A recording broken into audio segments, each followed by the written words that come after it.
Chapter 1, 1970, The Marriage Registration Office. Hello, I'd like to file for a unilateral divorce.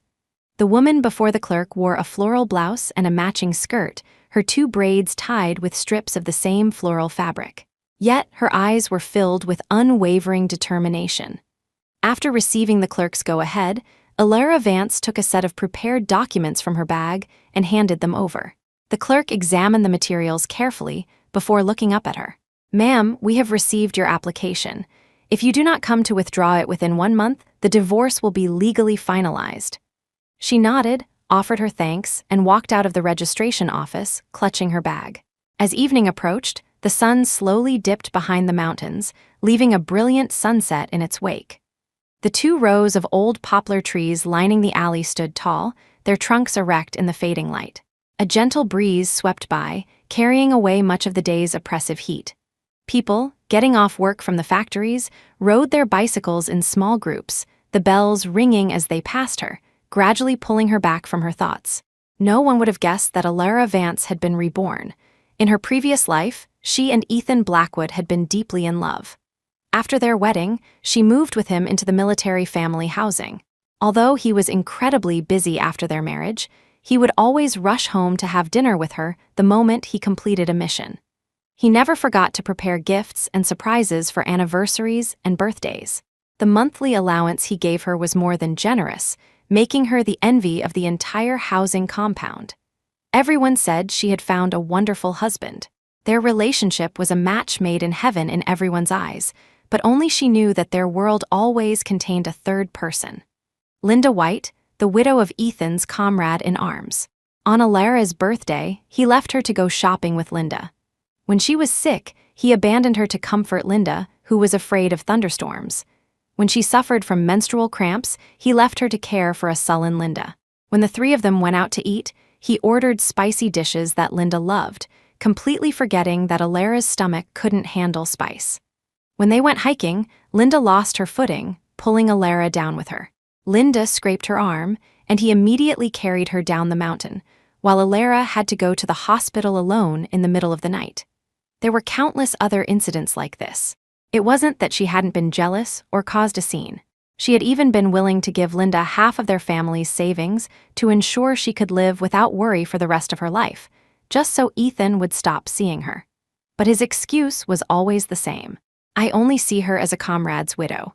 Her husband saved my life, and now that he's gone, she's all alone. I'm the only one she can rely on. Can you please not be so unreasonable?" He said that, but the love in Linda's eyes whenever she looked at him was far too obvious. In her past life, she had lived like that for a lifetime, arguing and fighting for a lifetime. In this life, she no longer wanted to be entangled in a 3-person relationship.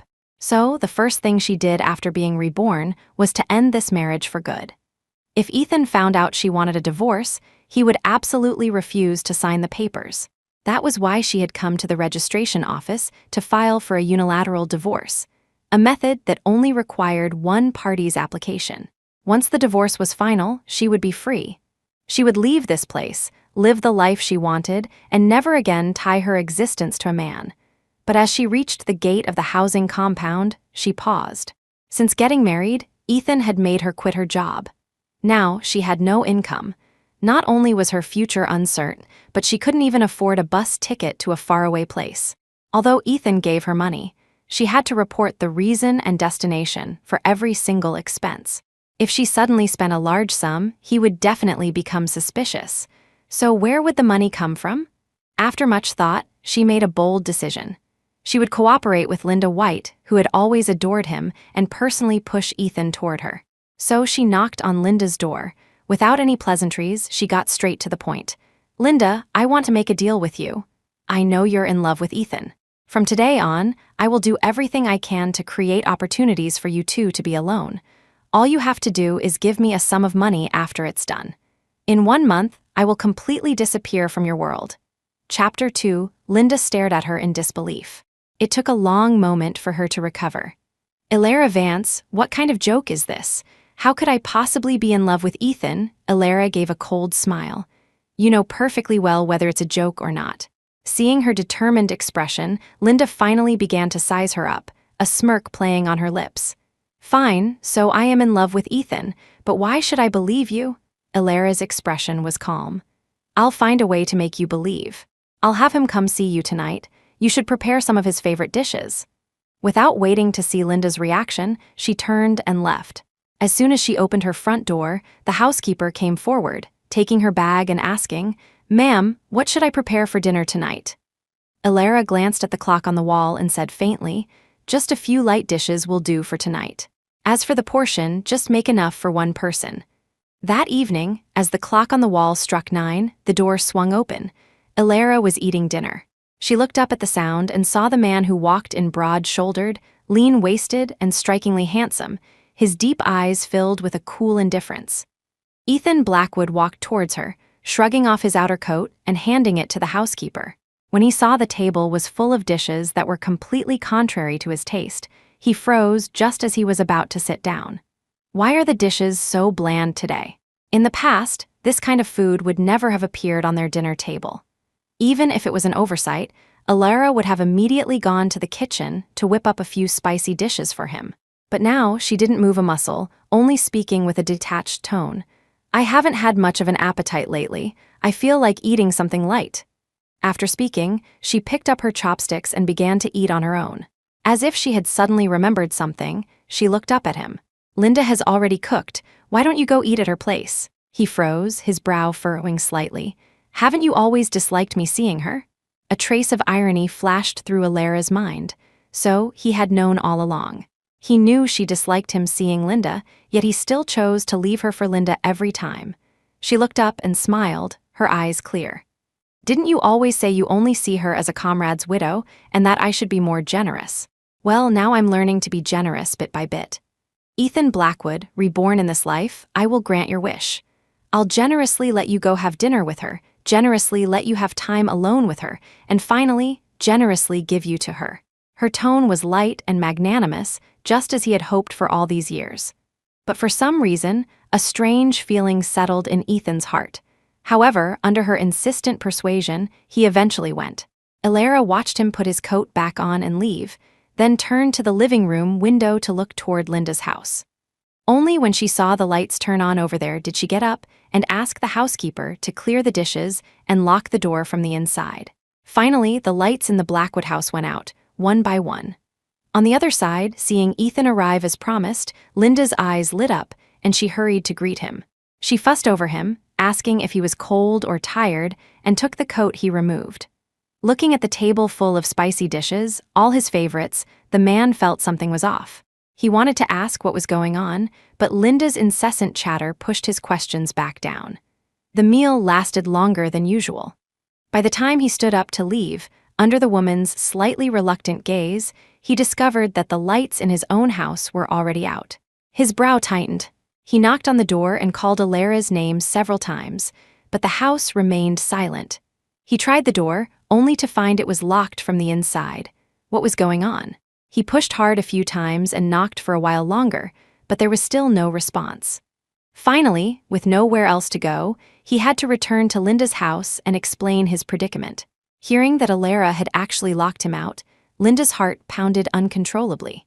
She forced down the smile threatening to form on her lips and put on a concerned expression. "It's all right, Ethan. If that's the case, you can stay here for the night."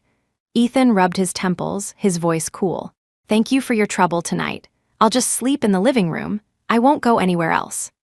Early the next morning, as soon as Ilara opened her door, she saw the man sitting on the sofa downstairs, his coat still damp with a hint of dew, as if he had just returned home. She walked down calmly. Hearing the movement, the man looked up at her. "Why did you lock the door last night?"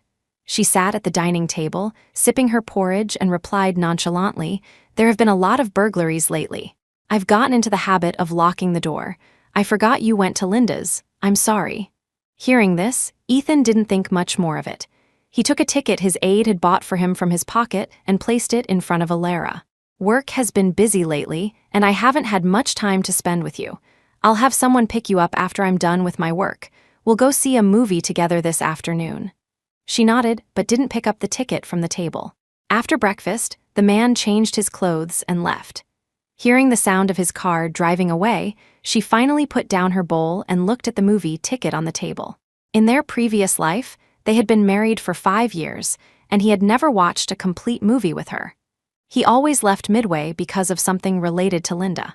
This time, she had no desire to watch a movie with him either, but the ticket couldn't go to waste. With this thought, she took the ticket and went to Linda's house again. Looking at the woman who couldn't hide her smugness, Alara said faintly, "Now you should believe what I told you last night." Chapter 3, Linda was still half convinced, but having already gotten a taste of success the day before, she wasn't about to let this opportunity slip by, regardless of Alara's true motives. So she nodded and gave her a portion of the money. Alara pocketed it with a smirk and then pulled a movie ticket from her pocket, handing it to Linda. "This is for this afternoon's movie. You go with him. Dress up nicely. Try to win him over today." With that, she turned and left. That afternoon, Alara didn't go to the movie.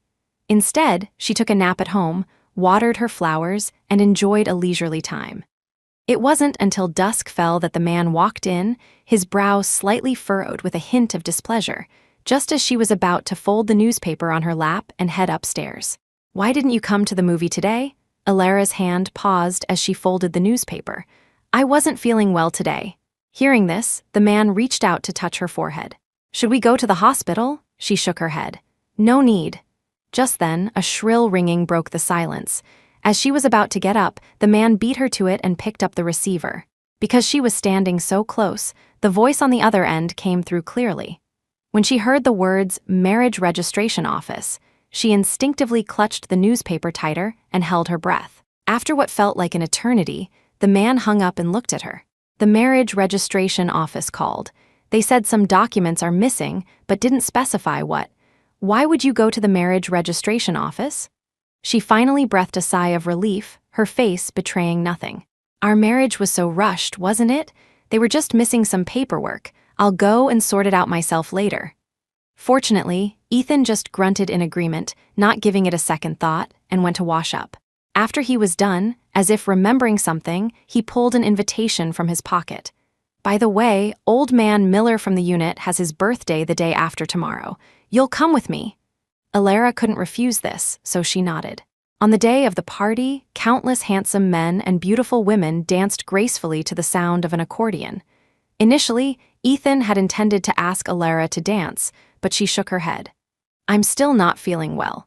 Why don't you dance with Linda? She came alone and must be feeling a bit lonely." The music started again. Seeing Alara's resistant expression, Ethan had no choice but to walk over to Linda and place a hand on her waist. Linda's face was wreathed in smiles, while Ethan's expression was cold. The disparate pair danced, and the people around them began to whisper. "If I remember correctly, Ethan has a wife, right? My goodness, why is he dancing with a widow? This is so improper. Tisk, that Linda White knows perfectly well that Ethan is married. How can she smile like that while dancing with him? So shameless." Not far away, Alara, the legitimate wife, watched calmly without a word, her thoughts drifting. In her past life, every time she was about to dance with him, Linda would butt in. And every time, he would choose Linda. She could almost recite his catchphrase by heart. "Linda is alone and helpless, I have to take care of her. Be more generous." Now, she was being as generous as he wished, so why did he look so reluctant? At the birthday banquet, the men started a drinking contest. On such a festive occasion, even the teetotaler Ethan couldn't escape. One glass of strong liquor after another, and even the toughest man was stumbling. Ethan was drunk. He pressed his long fingers to his temples, still calling out Alara's name. But unlike in the past, she didn't step forward to support him. Instead, with a single glance from her, Linda ran over with a beaming smile and steadied him. "Ethan, let me help you." The three of them got into the same car. Once again, Alara thoughtfully took the passenger seat, leaving the back seat for the other two. Linda eagerly helped Ethan into the car. Although he was dizzy from the alcohol, he could tell something was wrong. It wasn't his imagination. Alara had truly changed these past few days. But this change filled him with an inexplicable sense of panic. He was about to speak when a loud bang suddenly sobered him up. The car had broken down mid-journey, nearly causing a collision. Ethan was instantly sober. He subconsciously checked on the woman beside him. Seeing that Linda was unharmed, he let out a sigh of relief. But as he looked up, His eyes met Alara's in the rearview mirror. He opened his mouth to say something, but she looked away first. The sky grew dark, and the rain began to fall harder. The three of them stood by the side of the road with an umbrella, hoping to catch a ride. The cold wind whipped around them, making Alara shiver. Seeing this, Ethan immediately took off his coat to drape it over her, but on the other side, Linda let out a series of sneezes. The outstretched coat froze in midair. Seeing his hesitation, Alara gave a sarcastic smile and once again said generously, "Linda looks like she needs it more than I do. You should give it to her, I'm fine." The coat, still warm from the man's body, ended up on Linda, causing her ears to turn a faint shade of red. Just then, a horn blared from across the road. Old Man Miller rolled down his window and, seeing them standing there, asked what had happened. Upon hearing their story, he quickly told them to get in his car. The awkward thing was, there were only 2 seats left. This time, Ethan didn't hesitate to tell her, and Linda to get in first. But Linda tugged on his sleeve. "Ethan, I'm scared." "What's there to be scared of just getting in a car? She can't even come up with a decent excuse." Alara scoffed inwardly but showed nothing on her face. She looked directly at Ethan and waved her hand. "In that case, you take her and go first. You've had too much to drink anyway and shouldn't be out in the rain." Without waiting for Ethan to reply, she pushed both of them into the car. As she watched the car drive further and further away, she withdrew her gaze and quickly hailed another car. It wasn't heading home. It was heading to the marriage registration office. Chapter 4. The next day, as Alara pushed open the main gate, a figure rushed towards her. She looked up and met Ethan's anxious gaze. "Where were you last night? Why didn't you come home?" she said faintly. "The rain was too heavy last night, so I stayed over at a friend's house." In reality, she had spent some time completing the procedures at the marriage registration office, and by the time she was done, it was too late and there were no cars, so she found a small motel to spend the night. The man looked her up and down, and only after confirming she was all right did he let out a sigh of relief and step aside to let her in. "Mom and Dad are here." The hand taking off her coat froze in midair. Alara looked towards the living room and saw the 2 figures there. Hearing the noise, Arthur and Eleanor Blackwood also walked over. After some pleasantries, Eleanor took her hand and led her to the sofa, asking about her health as they walked. Ever since she married Ethan, his parents would visit from time to time, not to show concern for them or to set rules, but to press them about having children. But a child wasn't something you could just wish into existence. She glanced at the man beside her. His face was impassive as he just watched them, but there was a hint of expectation in his eyes. He wanted a child too. If this were her past life, she would naturally have wanted to have several children with him who resembled them. But having been reborn, she no longer had such thoughts. Seeing her remain silent for a long time, Eleanor looked at her son. "Are you two planning to have one or not?" He snapped back to reality and looked at the woman with downcast eyes, thinking she was just being shy. He smiled and nodded. "Of course, we want to. But having a child can't be rushed. We have to let nature take its course." Seeing that neither of them objected, Arthur and Eleanor exchanged a look, a plan forming in their minds. At the dinner table, Eleanor brought out a pot of specially brewed soup, smiling as she served a bowl to each of them. Under Eleanor's eager and expectant gaze, they had no choice but to drink the soup down. After dinner, Arthur and Eleanor didn't linger. They waved goodbye and got in their car. After they left, Ethan and Alara went back to their room to rest. But not long after lying down, a wave of heat spread from the bottom of their hearts throughout their bodies. Alara felt the room become increasingly stuffy. She couldn't help but tug at her clothes. Looking up, she saw the man beside her, his face flushed, impatiently pulling at his collar. The moment their eyes met, they both inexplicably thought of his parents' visit and the soup Eleanor had watched them drink. There was something wrong with that soup. Just as she was about to get up, the person beside her leaned over and kissed her, pressing her down beneath him. "Alara," the man's voice was deep. "Perfect. It's been a while since I've fulfilled my marital duties." He cupped her face with one hand, his breath coming in ragged gasps, kissing her with varying degrees of pressure. His other hand held her waist tightly, pulling her into his embrace. The rain outside grew heavier. The sound of it crashing against the glass was audible. The streaks of water on the window pane turned into a torrential curtain. In the dimly lit room, only a single lamp was on, casting the flickering shadows of two entangled figures. Just as the man's hand reached her chest, about to undo the buttons of her collar, Elara suddenly pushed him away. Perhaps not expecting her to refuse him, Ethan's eyes were filled with astonishment. Thinking about her recent distant and cold behavior, his voice trembled slightly. "What's wrong?" Elara dug her nails into her palm and sat up straight. "Nothing, you. You go take a shower first." They both had a thing for cleanliness, so hearing this request, he didn't overthink it.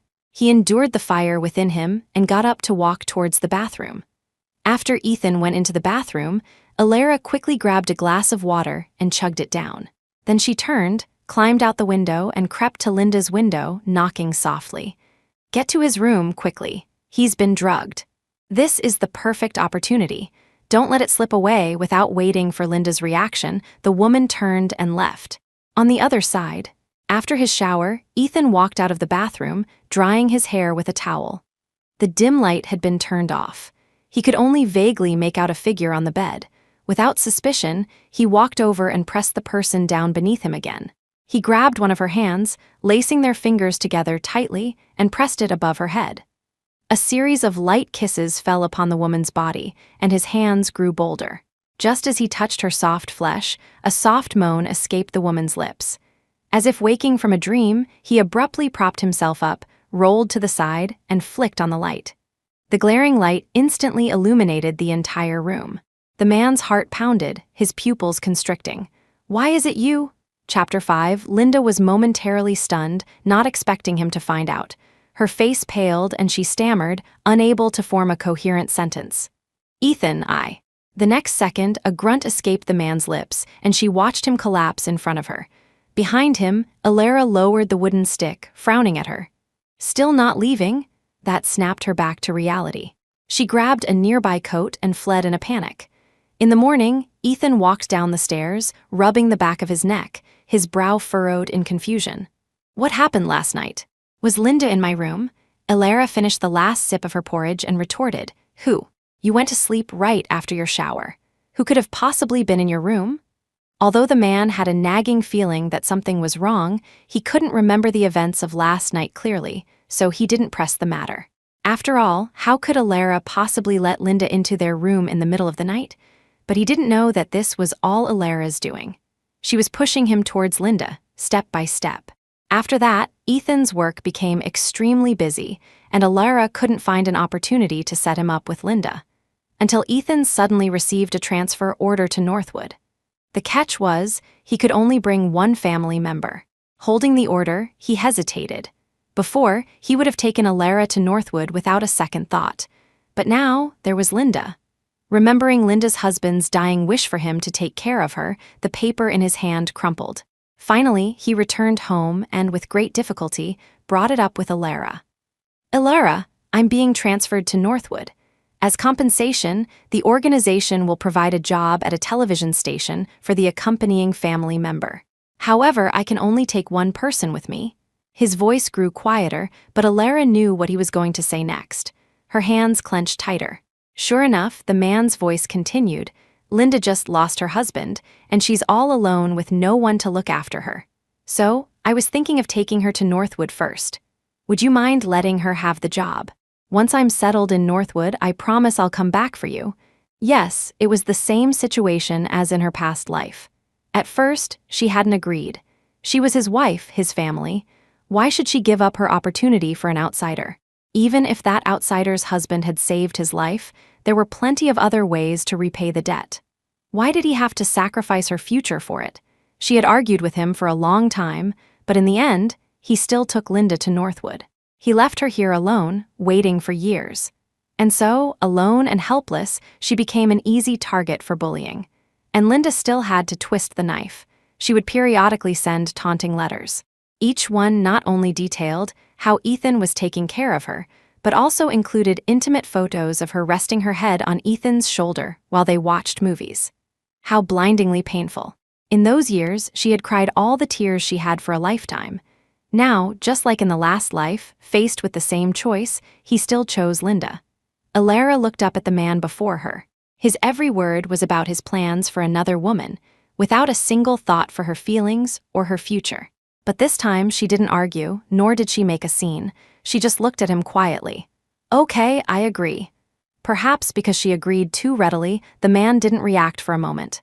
Before coming to her, he had rehearsed his lines over and over in his mind, even considering how he would persuade her if she argued. He had never expected her to agree so readily. The surprise in the man's eyes was impossible to hide. He studied her carefully, trying to find a trace of a lie in her eyes. But he only then realized that, at some point, she had become like a different person. Her eyes and words no longer held him. No matter what he did, she seemed indifferent. An inexplicable wave of irritation spread from his chest. "You're agreeing just like that?" Alara looked up at him. "What else? Didn't you want me to agree? If I threw a fit and refused, would you have agreed?" A single sentence choked him. The answer was obviously no. Because from the moment this transfer order came down, he had already decided to take Linda with him. Nothing could stop him, so he could only look at Alara with guilt and take her hand. "Alara, you've suffered. I'll make it up to you bit by bit in the future." Alara's face was calm, but a cold sneer formed in her heart. The future? What future did they have? Because the transfer order came so suddenly, the people in the compound organized a farewell party for Ethan. During the party, Alara sat quietly in a corner, watching Ethan and Linda surrounded by the crowd. Glass after glass of liquor made the woman's face pinker and the man's eyes hazier. As more people came forward to toast them, the woman couldn't hold herself up any longer and leaned against the man. Perhaps sensing Alara's gaze, the man quickly pushed Linda away and had an aide help her to a nearby sofa. Just as he was about to walk towards Alara, a crack suddenly spread from the base of the wall to the ceiling, accompanied by a deafening roar as if the earth itself was groaning. The building creaked and swayed, and cracks appeared on the walls, looking as if they would collapse at any moment. Amidst the intense dizziness and panic, everyone's face turned pale. An earthquake chapter 6 instantly, the scene descended into chaos. Screams and cries filled the air. The man who had been walking towards her quickened his pace, but the next second, Linda's cries came from behind him. "Ethan!" The man's steps froze. And in that moment of hesitation, the entire building collapsed, burying countless people underground. After an unknown amount of time, Alara opened her eyes again, only to find her entire body pinned down by a fallen beam. In the pitch-black darkness, aside from the faint sound of crying, there was only the sound of her own heartbeat. She wanted to call for help, but found she was too terrified to make a sound. After a long while, the sound of a drill came from above, followed by the shouts of the rescue team. "Found her, the commander's wife is here." The rubble above her was cleared away, and the blinding light made her instinctively close her eyes. But upon seeing the scene beneath the rubble, the rescuer hesitated. Besides the trapped Alara, Linda was also pinned down nearby. Besides the commander's wife, Mrs. White is also trapped. The situation is critical, and an aftershock could hit at any moment. Who do we save first? Ethan looked at Alara, pale and trapped beneath the rubble, and his heart clenched violently. Of course save. Just as he was about to speak, Linda, who had just woken up, burst into tears. "Ethan, please, save me first, I'm so scared." "Ethan, don't leave me." At that moment, an aftershock hit. The violent shaking caused more dust and debris to fall, burying the two women even further. "You need to decide quickly if you hesitate any longer. We won't be able to save either of them." "Ethan, you promised my husband you'd take good care of me." Hearing this desperate cry, Ethan's eyes filled with grim determination, and he spoke without hesitation. "Save Linda first." Hearing his choice, everyone's face showed shock. No one had expected him to abandon his own wife to save an outsider. Even Alara's eyes flew open, staring at him in disbelief. He had given her up for Linda time and time again, but now, in a life-or-death situation, was he going to abandon her again? Her voice trembled as she spoke, "Ethan," but before she could finish, her words were drowned out by Linda's louder cries. "Ethan, it hurts so much, save me." Ethan didn't hesitate any longer and immediately directed the rescue team to save Linda first. The sharp, cold saw cut through layers of debris, sending dust and rubble flying. The air was thick with the smell of grit. Due to the violent vibrations, piles of dirt rained down on Alara. Just then, another aftershock struck. Her body trembled violently as she instinctively tried to escape, but she couldn't move an inch.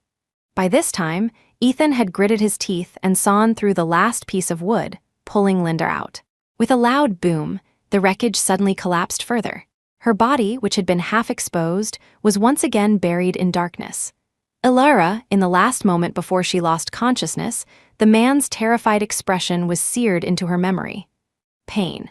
Her whole body ached so much she couldn't move. Ilara struggled to open her eyes, her gaze falling on a stark white ceiling. "Ilara, you're awake," a joyful cry came from her side. She turned her head and saw Ethan, his chin covered in stubble, his handsome face gaunt, and his eyes bloodshot. It was clear he had been watching over her for several nights. But seeing him again now, all she could think of was the scene during the earthquake, when he abandoned her to save Linda. She turned her head back and closed her eyes. The hospital room fell silent again. The man looked at her, his fists clenching and unclenching. He knew that whatever he said now, she wouldn't listen. After a long pause, he said softly, "You get some rest. I'm going to check on Linda." The door closed again. A single tear dampened the pillow, but she quickly wiped it away. For the next few days, Ethan shuttled back and forth between the two of them. Perhaps out of guilt, he spent most of his time with Ilara. Ilara's heart had long turned to ash, and she didn't care where he went. It was Linda in the other room who couldn't sit still. One day, while Ethan was away, she stormed over to find her. "Ilara Vance, what is the meaning of this? Didn't you say you were going to leave him and give us a chance to be alone? Now you're clinging to him again. Are you just toying with me?" Ilara looked at the woman's disgruntled expression, remaining silent for a long time before taking the newly acquired divorce certificate from her bag. "I stopped loving him a long time ago, and I wasn't toying with you. I've already filed for divorce." Linda's eyes widened in shock. She had always thought Ilara was just talking, but she never expected her to be so decisive as to have already gotten the divorce certificate. Before she could speak, the door was pushed open again. The man who had just walked in saw the divorce certificate in Ilara's hand at a glance. "What's that in your hand?" Chapter 7, as his words fell, the two women in the room froze. Just as Ethan was about to step forward for a closer look, Linda shot up and blocked his path. "Ethan, where did you go? I just needed to talk to you about something." Linda pulled the man out by his sleeve as she spoke, and only when the door to the hospital room closed again did the woman on the bed let out a sigh of relief. On the day she was discharged, Ilara received the final payment from Linda. "Ilara Vance, I don't know why you suddenly decided to get a divorce, but I hope you keep your word and stay out of our lives forever." "Why get a divorce?" "Because I've seen through it all, been disappointed to the core, and my heart has grown cold." She had wasted a lifetime in her past life. Now, she was going to live a life that belonged to Ilara Vance. After depositing all the money she had gotten from Linda, Ilara went home and started packing. When Ethan returned, he was stunned by the sight of clothes spread all over the room. "What are you doing with all these clothes out?" Ilara didn't even look at him. She just kept her head down, packing the clothes on the floor, and said calmly, "The seasons are changing. I'm just taking them out to organize them." Watching her pack, his hand on the doorknob tightened. For some reason, a sense of panic began to creep into his heart. Thinking about all her unusual behavior lately, he strode forward and pulled her up.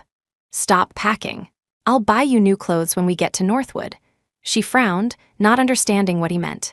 The man gripped her hand tightly, his voice tinged with panic. "Ilara, I applied to the organization this time, and they agreed to let me bring 2 people. So, I can take you and Linda to Northwood together. But there's still only one job at the television station, so let's give it to Linda. I know you're angry that I didn't choose to save you first during the earthquake, but I had no choice. I promised her husband I would take care of her. I can't go back on my word.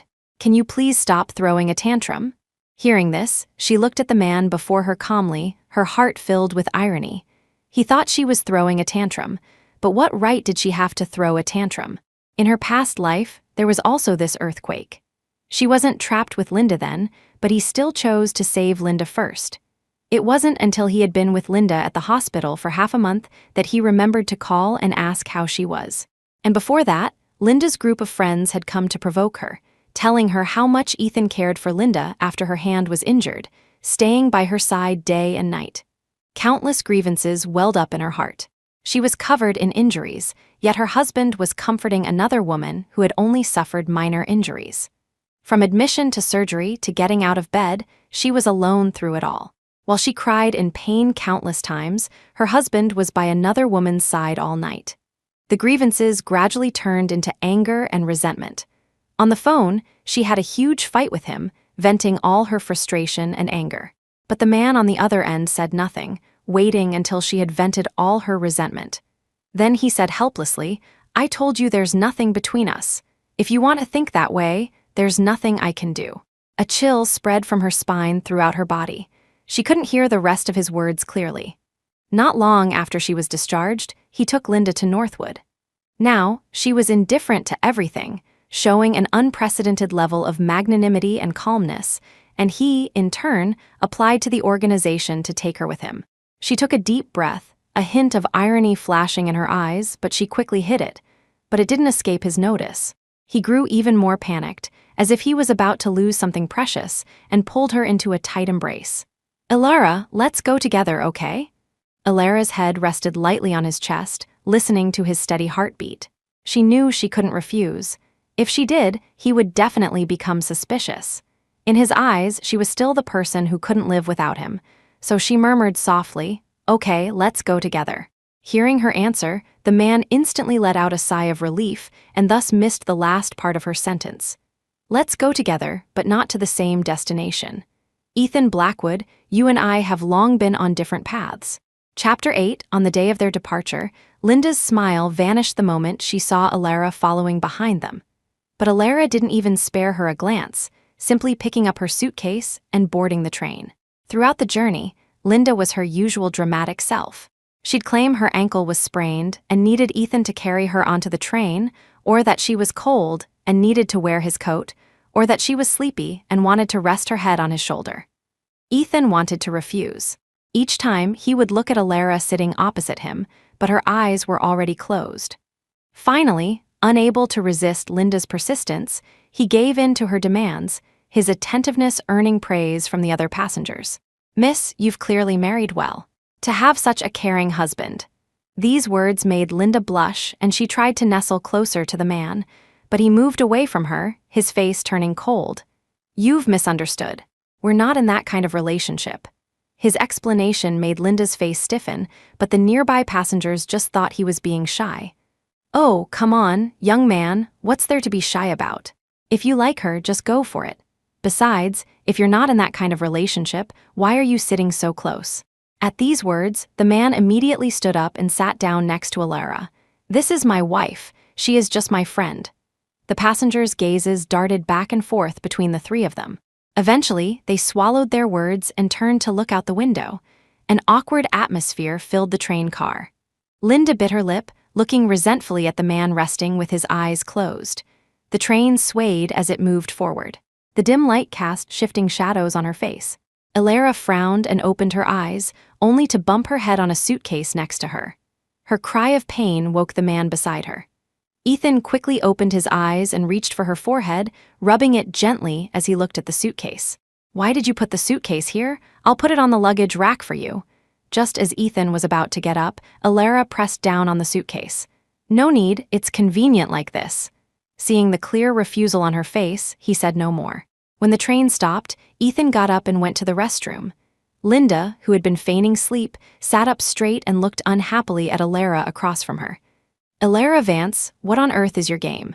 Didn't you say you don't love Ethan anymore? Why are you following us now?" "I knew it. You were just toying with me when you said you'd set me up with Ethan." Linda was furious and agitated, but Ilara remained calm, not even opening her eyes. "Don't worry, I will give you what you want." Linda frowned, about to ask what she meant when a commotion erupted from the end of the car. "Stop, thief! Get him! Don't let him get away." Ilara and Linda both looked towards the source of the noise and saw a menacing-looking man with a knife running towards them. Along the way, several brave passengers tried to restrain him. In his panic, the thief randomly grabbed for a hostage, and the closest people to him were Ilara and Linda. "Watch out, Ethan," just coming out of the restroom, saw the scene and his face darkened.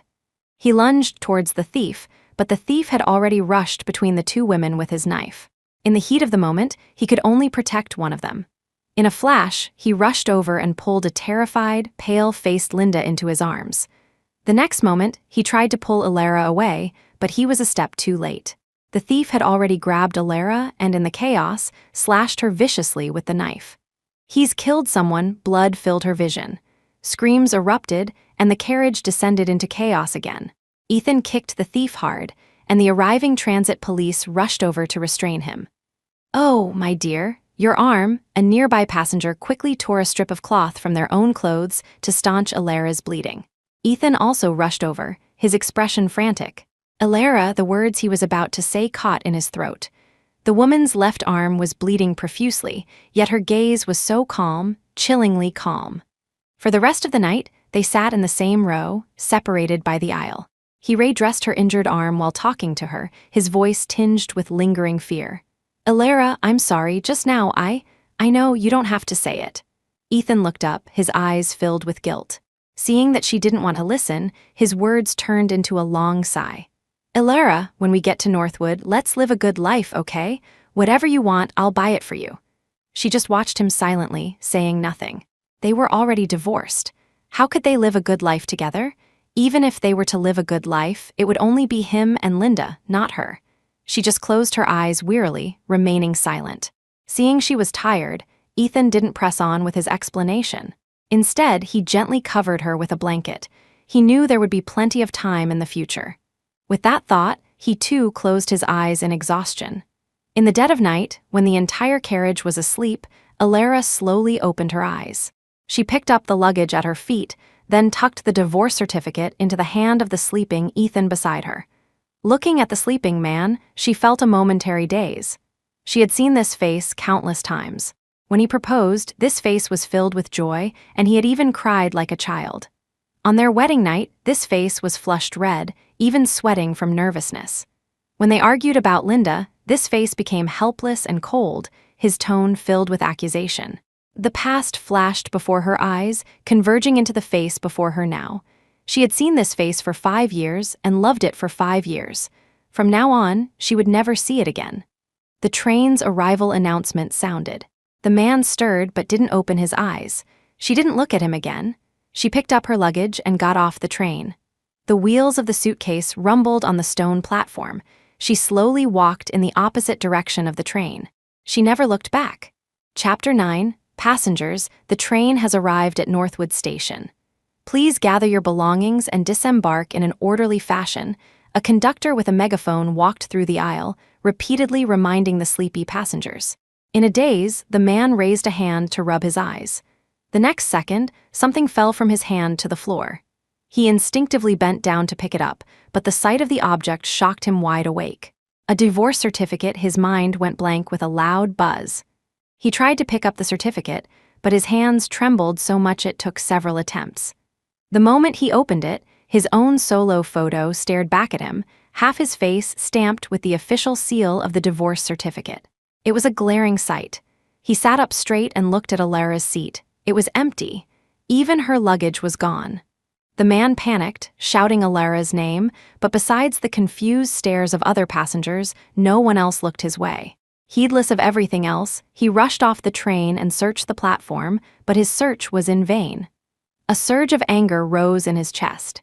He clutched the divorce certificate in his hand, as if wanting to tear it to shreds. He knew that to divorce him without his knowledge, she must have filed for a unilateral divorce. And that process required an application a month in advance. This meant she had been planning to divorce him for a month. But what had he done wrong? She hadn't said a word to him and just divorced him. Ethan looked up at the empty platform, his lips pressed into a thin line, a look of confusion in his eyes. "Ethan?" Linda got off the train. The moment she saw the divorce certificate in his hand, a flash of joy crossed her eyes. She took his arm, her tone no longer hiding her feelings.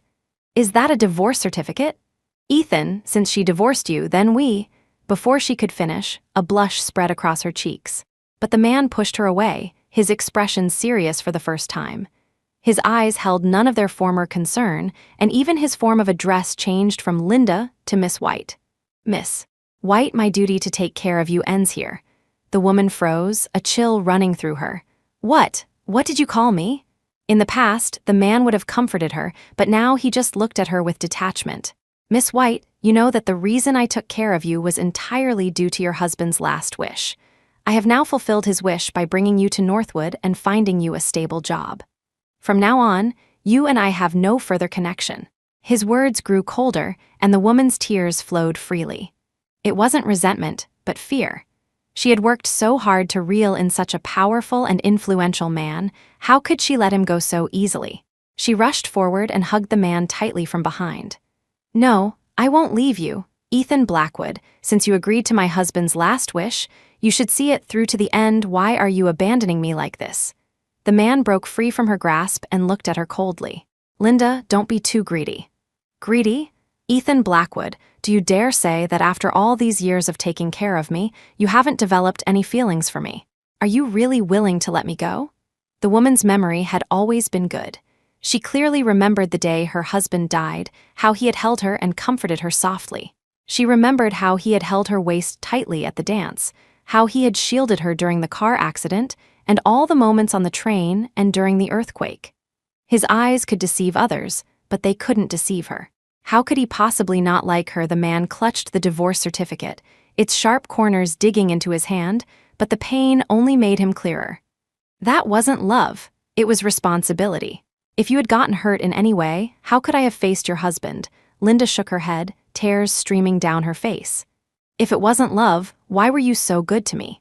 You could have had others take care of me every single time, so why did you always have to do it yourself?" As if remembering something else, she placed a hand on her stomach. "It's too late for you to get rid of me. I'm carrying your child." Like a bolt from the blue, Ethan stared at her in shock, which quickly turned to a blaze of fury in his eyes. "You're carrying my child?" Chapter 10, he spoke word by word, advancing on her with each step. Linda bit her lip, her hands trembling behind her back, but she met his furious gaze head-on. "That night, after you drank the soup, it was me who got into your bed." Of course, he had woken up later, only to be knocked out by Alara. The man's advance halted. He remembered that night, and he remembered Alara's perfunctory excuses. How could someone send their own husband to another woman's bed? The fire of betrayal consumed him. But before he could speak, the aide from the reception area ran over. Commander Lewis requests your presence." The man suppressed his anger, gave her one last look, and ordered, "Take her back for now, and revoke that job offer at the television station." After he had gone, she let out a sigh of relief and collapsed onto the ground. She stared at the stones on the floor. She knew she had been allowed to stay for now, but what about later? If Alara had come to Northwood with them, she could have used her to stage a miscarriage by intentionally falling down the stairs. But now, what other way did she have to get rid of this child? The more she thought, the more resentful and bitter she became. It was all Alara's fault. If she hadn't left so abruptly, she wouldn't have had to resort to such a desperate measure. In an office, Commander Lewis looked at the man before him with concern. Remembering his married status, he added another comment. "And how is Alara? She might not be used to Northwood yet. You need to take good care of her." Ethan opened his mouth but didn't know what to say. Being an experienced man, Commander Lewis saw his expression and smiled knowingly. "What, had a fight with her?" "Not a fight, we're divorced." The smile on the other man's face vanished. After hearing the reason for the divorce, his tone was full of disappointment. "What is wrong with you? You're a man who can clearly distinguish priorities on the battlefield, so how can you be so muddled when it comes to matters of the heart? Linda White's husband saved your life, and you should take care of his widow. But so many of those things could have been done by others. Why couldn't you think clearly?" Commander Lewis didn't want to say more. He waved his hand, dismissing him. On the way home, the aide reported on the day's events. They had investigated Alara's whereabouts, but could only trace her to the province of Jiangsu.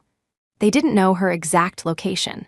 In this era of limited information, finding her in the vast sea of people was like finding a needle in a haystack. Secondly, they had taken Linda to the hospital for an examination. She wasn't pregnant at all and had personally admitted that he had never touched her that night.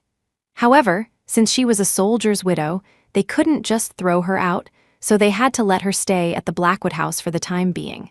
The man's expression grew darker, and he finally closed his eyes in exhaustion. The car fell silent again. As he returned to his new home, a piercing cry came from inside. Fortunately, this new residence wasn't like the old military compound where neighbors were so close. Now, no matter how loudly Linda screamed, no curious neighbors came running. He entered the living room with a frown and saw Linda clinging to the sofa, refusing to move an inch. Seeing him enter, she shot up, trying to hug him, but he sidestepped her. "Linda, I've said what I needed to say. Now please leave." The woman's tears flowed ceaselessly. "No, I won't go. Ethan Blackwood, if you really don't like me, you shouldn't have been so good to me, even abandoning your wife time and again to come to me. Now my heart belongs entirely to you. What am I supposed to do? We were together for so long, my reputation is ruined because of you. You have to take responsibility for me." She had lost all her former restraint, staring at him with an intensity like a poppy flower, sending a chill down his spine. "When I helped you, I did so in front of everyone, stating that I was taking care of a soldier's widow. I believe my conscience is clear for all these years. Even if you try to make a scene, you'll be the one who suffers in the end." Linda stopped crying, for the first time looking at the man before her seriously. Cold, ruthless, that was the true nature of this soldier. "I can give you a sum of money, enough for you to live on in Northwood. From now on, we have no connection." With that, he turned away from the woman, collapsed on the floor, and closed his bedroom door. A mournful cry escaped the woman's throat. Chapter 11, staring at the unfamiliar scenery, a flicker of confusion crossed Alara's eyes. After getting off the train, she had boarded another one at random, never expecting it would bring her to the southern river towns of Riverdale. The window of a house by a stone bridge was pushed open, and a woman holding a lute sang an unknown tune. Amidst the soft local dialect, a small boat glided through the canal, leisurely drifting into the distance. A light rain began to fall. She quickly raised a hand to shield her head and, carrying her suitcase, hurried under the eaves of a nearby building. The rain pattered against the bluestone path, growing heavier. She pressed closer to the wooden door, and as she stepped back, she accidentally bumped into someone. "I'm sorry." The woman instinctively turned around and was immediately lost in the man's deep eyes. He looked down slightly, revealing a refined profile with a high-bridged nose and thin, beautifully shaped lips the color of cherry blossoms. Most striking were his hands, fair, well-proportioned, long and strong, with knuckles that had a cool, jade-like pallor. The man wore a formal suit, a faint smile on his face. "It's all right. Why don't you come in and get out of the rain?" The aroma of tea filled the air by the window. Alara, now in a change of clothes, sat across from Lucian Caldwell, carefully accepting the hot tea he offered. "Thank you," Lucian smiled, then seemed to remember something. "Did you come to Riverdale alone?" "Yes." She was unwilling to speak of the past. Those memories were far from pleasant for her. The man before her was perceptive enough not to press further, simply asking about her future plans. Although Linda had given her over $5,000, the money would eventually run out. She needed to find a job to support herself. But she had been married to Ethan for 5 years, and her original skills had grown rusty. What could she do now? The man saw the confusion in her eyes. He tapped his finger on the table as if an idea had struck him. "A friend of mine happens to be selling his tailor shop. If you don't mind, you could take a look after the rain stops." The confusion in her eyes was instantly replaced by a spark of hope. After the rain stopped, Lucian closed his shop and led her onto the bluestone path. As they walked, he told her about the town's customs and people. The town was small, but the people were kind. Though there were many shops along the road, there were few tailor shops. His friend was reluctant to part with the shop, but his family was in Northwood, and he couldn't bear to be apart from them, so he had to sell it. The mention of Northwood made Alara think of Ethan and Linda. By now, they should have arrived in Northwood. With her no longer in the way, their relationship would surely progress smoothly. But no matter what, it had nothing to do with her anymore. After a few minutes' walk, a 2-story building appeared before them. After Lucian's friend gave her a tour, she got a good sense of the building. The ground floor could be used as a tailor shop, and the friend had listed all the suppliers in a notebook, which he would give to her. The second floor was a bit small, just enough for a bed and a few tables. However, the backyard was quite spacious. Besides a kitchen and other basic facilities, there was also an empty plot of land where she could grow some vegetables or flowers. They got along well, and with Lucian's help, the shop was quickly sold at a price that satisfied both parties. The following week, she was busy. First, she went to the relevant departments to transfer the property's ownership. Then, she visited the suppliers listed in the notebook, one by one, to get acquainted. Since her skills were still a bit rusty, she found an old master craftsman to study under. She was a diligent student, and the master was a willing teacher. Within a month, she had become proficient. Not only did she make a new dress for herself, but to express her gratitude to Lucien, she also made him a new shirt. Seeing the shirt she handed him, the man's eyes flashed with surprise, which quickly turned into a smile. For me, Elara nodded shyly. After setting up the shop and buying the necessary fabrics and various supplies, her funds were running low. It was to express her sincere gratitude that she had decided to make him a new piece of clothing. Along with the shirt came a box of pastries. She had queued up early at the end of the road to buy them. The thick wax paper couldn't hide the fragrant aroma of the pastries, which was undeniably tempting. "I love it. Thank you, I'm glad you like it," she said, breathing a sigh of relief. Chapter 12. When the tailor's shop first opened, the neighbors were mostly watching from the sidelines. After all, she was a new artisan. If her skills were poor, they would be ridiculed for wearing her clothes. But after a few days of observation, the small tailor shop was bustling with people. Elara was not only skilled, but the styles of the clothes she made were also novel. Most importantly, she was a sweet talker. This endeared her to everyone. One evening, after seeing off her last customer, she was about to close up shop. But the next moment, a harsh shout came from the front. Elara Vance, her hand on the door, faltered as she looked at the person before her. The woman threw the dress in her hands to the ground and shouted loudly, "Everyone, come and see.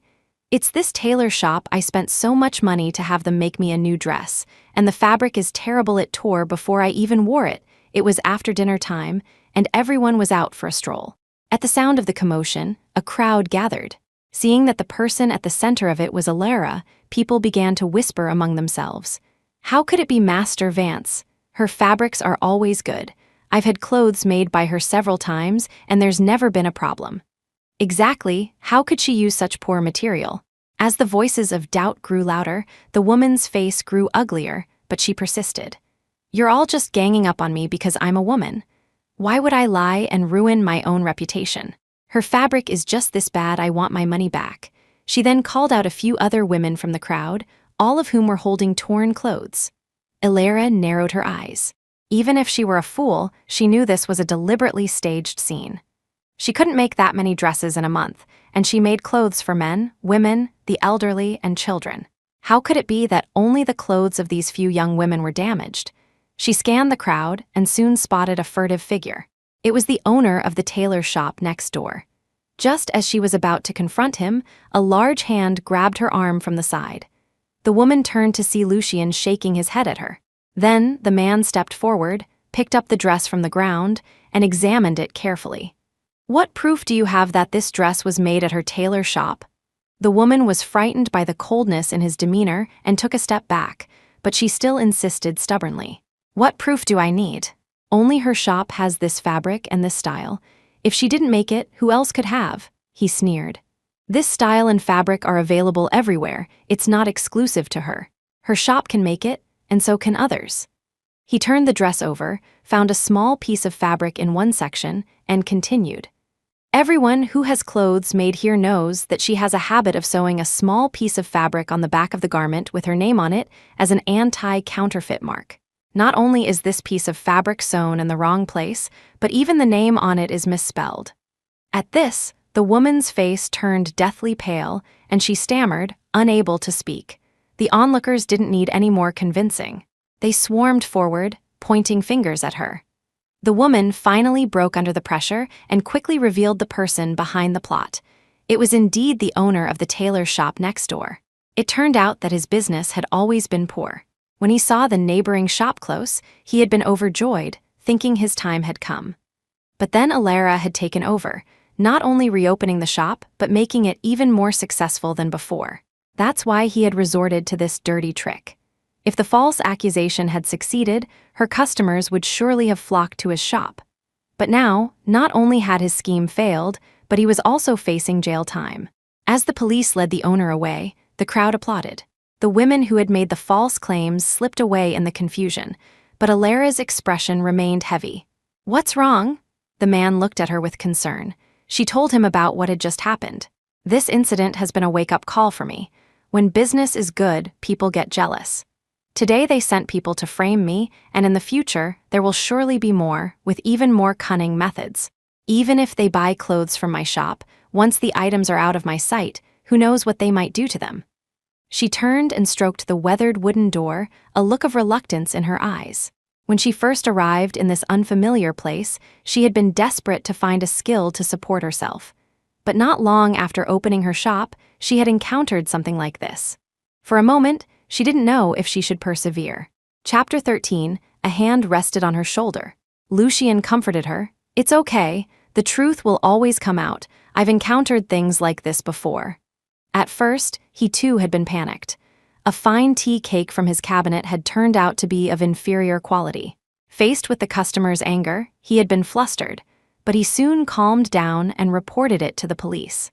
After a thorough investigation, it was discovered that the customer's own subordinate had stolen the genuine product and replaced it with a fake. After that, he learned to be smarter and developed several strategies to deal with such situations. He continued, "We can counter their moves as they come. But before that, we can think of some countermeasures." For the next week, Alara closed her shop and sat at the table with him, meticulously devising coping strategies. When the shop reopened, there were even more customers. Seeing that she was too busy to handle it all herself, Lucian recommended two quick-witted and sharp-eyed young women to help her. With this, she finally breathed a sigh of relief.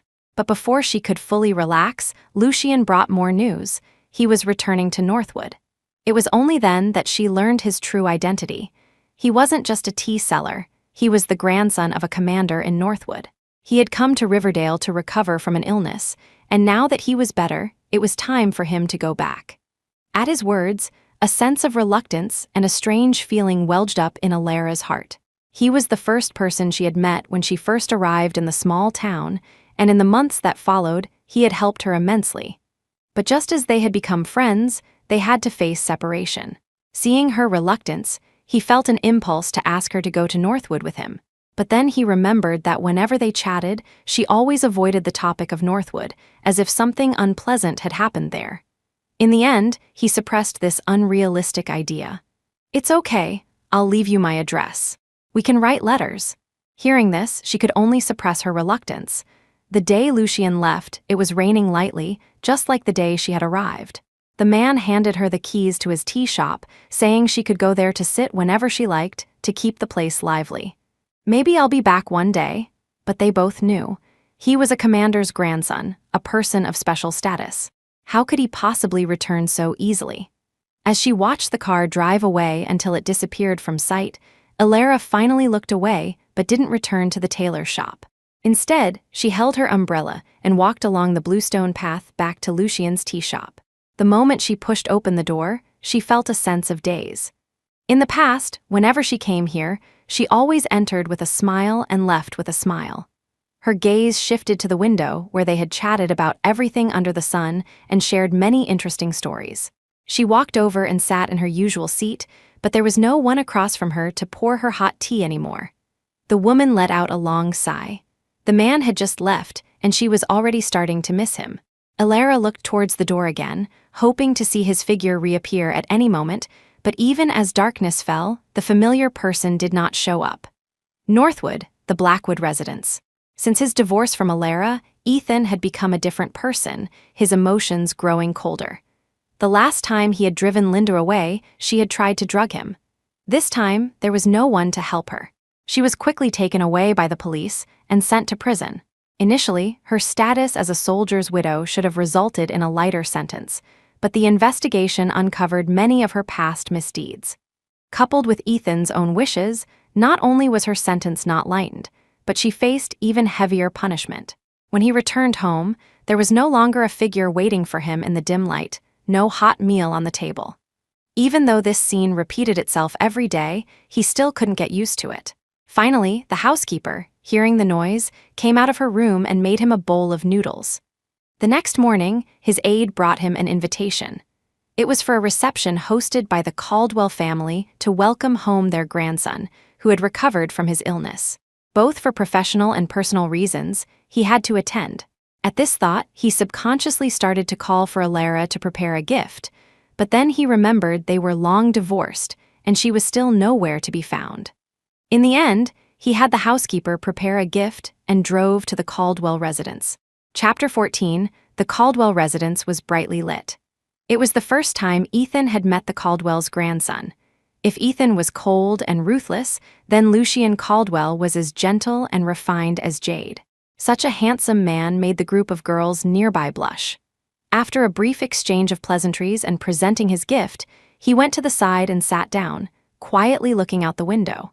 Lucien couldn't help but glance at Ethan several times. Noticing his curiosity, someone nearby quickly came over and gave him a brief introduction to Ethan Blackwood. From this, he learned about the man's general history and that he had a very virtuous ex-wife who was still missing. Listening to the descriptions of Ethan's ex-wife, an image of a person floated into his mind. He couldn't help but ask, "What's his ex-wife's name?" I think her name was something like Alara Vance." He had no interest in hearing the rest. His mind was filled with the image of the woman, so that was why she was unwilling to come to Northwood. After the banquet, Elder Caldwell called him into the study. He first routinely asked about his grandson's daily life. Then he asked about his interesting experiences in the small town. He patiently explained everything to the old man and then suddenly said, "Grandpa, I've fallen in love with someone." The old man sprayed out the tea he had just sipped. His grandson, who had always avoided women, had actually fallen in love. He waved his hand, indicating he was fine. Only then did Lucien withdraw his hand and continue, "It's just that her identity is a bit." The old man put down his teacup and looked at him seriously, clearly prepared for anything. "She's Ethan Blackwood's ex-wife." He had expected a wave of anger, but instead, he saw the old man wave his hand dismissively. "What's the big deal about that? Grandpa, you're not angry?" "What's there for me to be angry about? She's just an ex-wife. As long as you like her, that's all that matters. I won't interfere. But I must remind you, the fact that she divorced Ethan Blackwood means the problem was with him. Don't you be a fool and hurt her like he did. She's a good girl." His eyes lit up with joy. "Does that mean you approve, Grandpa?" HMPH. The old man poured himself another cup of tea. "What does it matter if I approve? It's the girl's approval that you need." It wasn't until late at night that the man emerged from the old man's study. Back in his room, he took out a sheet of paper and a pen. After a long moment of contemplation, he finally wrote a few words of concern. When Alara received another letter from Lucien, it was raining again in Riverdale. Alara propped open the lattice window with a wooden stick. The pattering rain fell on the bluestone path, bringing a cool breeze. She sat by the window, reading the letter from Northwood, her heart filled with emotion. It had been almost 3 months since Lucien had left. During these 3 months, besides making clothes in her tailor shop, she would go to his tea shop to sit for a while and read the letters he sent. Thanks to his letters, she had a good understanding of the situation in Northwood, even without being there. For instance, Linda White, who had followed Ethan to Northwood, not only didn't get the job at the television station, but ended up in prison. And then there were the daughters of various families who had taken a liking to Ethan, only to be promptly confined at home by their families before they could even confess their feelings. In the South, her marriage to Ethan had been the envy of many. Even people in Northwood had heard of it. So when they saw Ethan arrive with Linda instead of her, they were naturally curious and confused. After all, who would go to Northwood without their own wife? Upon further inquiry, they learned that they were divorced. And after seeing what Linda had done and said, their opinion of Ethan's character soured. Who would be so foolish as to neglect his own wife to take care of someone else's? She inexplicably thought of her past life. Back then, he had also only taken Linda to Northwood, but because of her own actions fueled by resentment and jealousy, she had been the one to bear the blame. He was just honoring a last wish to take care of a comrade's widow, and she was being so petty and unreasonable. Now that she had gone with the flow, not arguing or making a scene, he was the one who had to bear the blame. At the end of the letter, Lucien reminded her that Ethan hadn't given up and was still sending people to search for her. Unfortunately for him, she was like a grain of sand sunk to the bottom of the sea. Finding her was like looking for a needle in a haystack. She folded the letter and looked out the window. It had been almost a year since she came to Riverdale.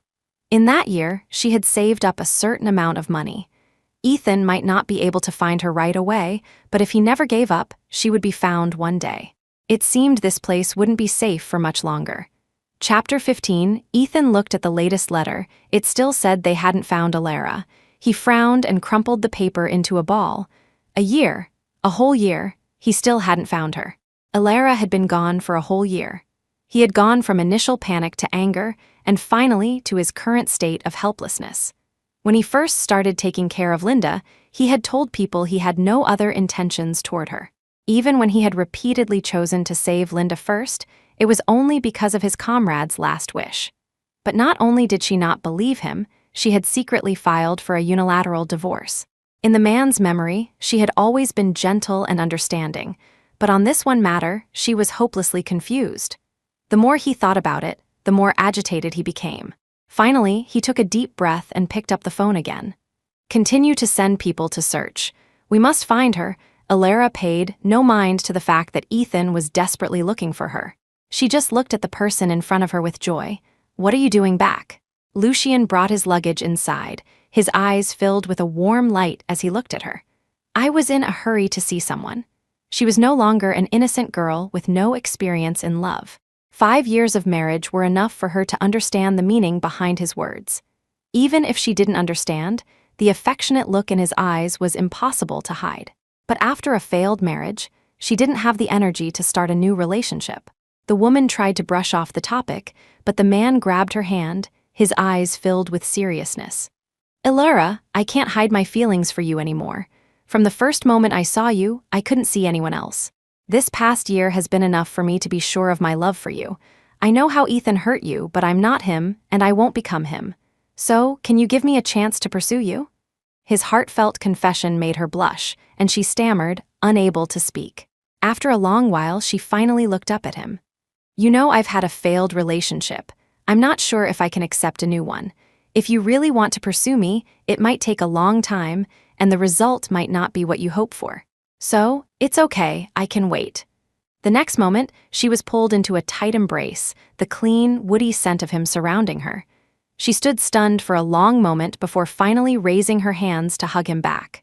After they confessed their feelings for each other, their lives changed slightly. The day they officially became engaged, Alara set off for Northwood once again. The day she officially started dating Lucian, she knew she would one day come to Northwood and one day see Ethan again. At first, Lucian didn't want her to come to Northwood. Meeting Ethan again would not be a pleasant experience. But she knew that with her current status, she couldn't hide forever. So she still chose to board the train to Northwood. The Caldwell family held another banquet, this time for Lucian and his fiancée. Ethan knew before he arrived that Lucian had always been indifferent to women. The number of people who pursued him was like a river of carp crossing a stream. But no one had ever captured Lucian's heart, so he was a little curious about his fiancée. But that curiosity turned to resentment and anger when he saw Alara. The wine glass in his hand instantly fell to the floor. The man stared intently at the woman on the stage. He had searched for her for 2 whole years, thought of her for 2 whole years, and scoured the country without finding her. And in the end, she had become Lucian Caldwell's fiancée. Chapter 16. Anger drove him forward. Just as he was about to grab the woman on the stage, Lucian stepped in front of her. Commander Blackwood, do you have a problem with my fiancée? What fiancée? That's my wife. As soon as he said this, the crowd remembered the relationship between them. But this time, the person being talked about was Ethan. Looking at the man's ugly expression, Alara felt an inexplicable pang of pain in her heart. In her past life, she had waited 5 years before he finally remembered her and brought her to Northwood.